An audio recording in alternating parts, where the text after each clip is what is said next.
In the Unit 10 Careers topic, you are going to find and make for me a resume and a cover letter. Now, we talked about how to customize your resume last class. Today, what I want you to focus on is cover letter template. So let's discuss the cover letter. Cover letter always accompanies a resume. Don't ever send one without the other. So again, your header information here, change it to be your information. This is a template. So obviously you're going to need to change the date, and it is formatted always in this kind of a layout. So this is your letterhead. This is the date line. This is what is called the inside address. It is the recipient's information that goes here. So if I'm sending this to Mrs. Graham, it would be Mrs. Beth Graham, high school principal, Biglerville High School, 123 Main Street, Biglerville, PA, and so forth. Then I'm going to leave a blank line. Notice there's 2 blank lines here. And then I'm going to put in this. This is called the salutation. So it is always dear Mr. or Mrs. And if you don't know if the woman is married or not, use MS period, Ms. And then their last name only, not first name, just their last name. And then all business correspondence always has a colon. I would use Dear Mrs. Graham, colon. These 2 things right here are actually combined into one paragraph.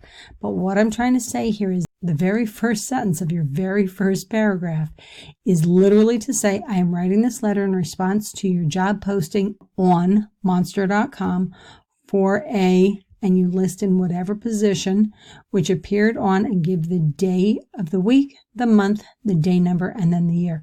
For example, you can see here, I've gotten light blue example. The date would be Tuesday, December 6th, 2011. So this will be, again, the first sentence of your first paragraph for each employment letter. Your first paragraph will then continue. So right after this first sentence, you're going to go on to immediately explain why your background makes you the best candidate for the position that you're applying for. Keep the first paragraph short and hard-hitting. In your second paragraph, obviously you're going to take out the first, the second, the third, along with the dashes.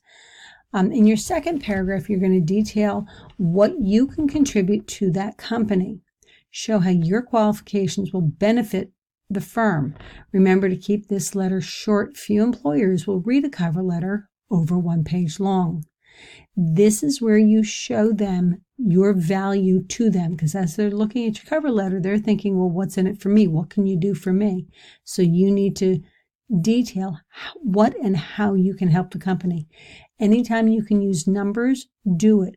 Saying things like, I was able to reduce production time by 25%. I saved the company $2 million. Put those numbers in if you can. Now, business letters should always only be 3 paragraphs. So I'm actually going to encourage you to combine 2 and 3. So after you tell them what you can do for them, tell them how interested you are in the company, but don't sound desperate. You want to subtly emphasize your knowledge about the firm, which is the result of your research efforts, along with the familiarity that you have with the industry. You should present yourself as eager to work for the company that you interview with, but never appear desperate. The last paragraph, now this should be your third paragraph, but your last paragraph should always start out with, I will call you. You want to be productive. You want to be proactive. You don't ever want to sit back and wait for them have all the control. The worst thing you can put in a cover letter is to say, you can reach me at the number above. I look forward to speaking with you.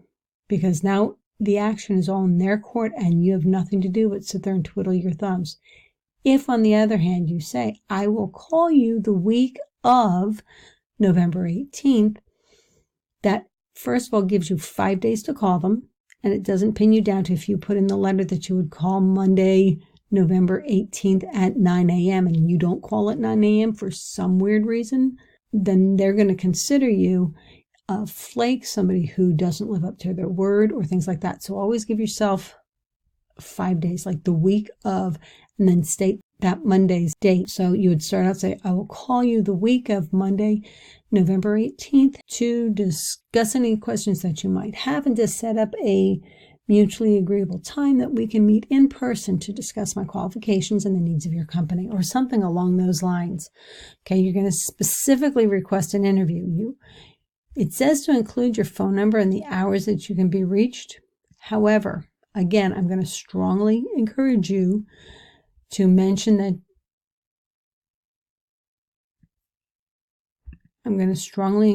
instead of listing the phone number here, you simply say you can reach me at the number or email at the top of the letter. You're going to leave a blank line here. This is called your complimentary close. You're going to leave 3 or 4 blank lines in here and then type your first and last name. You're then going to leave another blank line and then you're going to write the word enclosure. What are you enclosing with this letter? Your resume. Now, before you turn in your cover letter, in here you would retype your name and then select that, and you would choose a fancy-ish kind of a signature. Now I'm going to have to make this bigger yet, and then you always sign in either blue or black ink. So for this, you're going to sign it in blue so that it actually shows. Now mine went to a second page, which is not good. So I might make this spacing a little bit smaller. Well, and because I've got all this extra stuff in here. So maybe I don't need this line, and now it's all on one page. And so that's how my resume would look. So I want you to start working on your cover letter and your resume for me. And what you are going to do, as it says in Google Classroom, under the resume and cover letter drop box, it says submit your resume and cover letter that is focused on getting one of the jobs that you found in the monster.com activity. It needs to be one of the job postings from your monster.com worksheet that you turned in the other day. Again, we operate in Mrs. Smith's Magical Wonderland. It is the only place that it's okay to lie on your resume and your cover letter. If the job you're applying for requires a college degree, pick one. Pick a college, pick a degree, and add it to your resume and add the major. And secondly, you should always, when operating in the real world, change your resume and cover letter to, quote, fit the job that you are or will be applying for. But in the real world, do not lie. It's grounds for dismissal, even if you've been there for a while.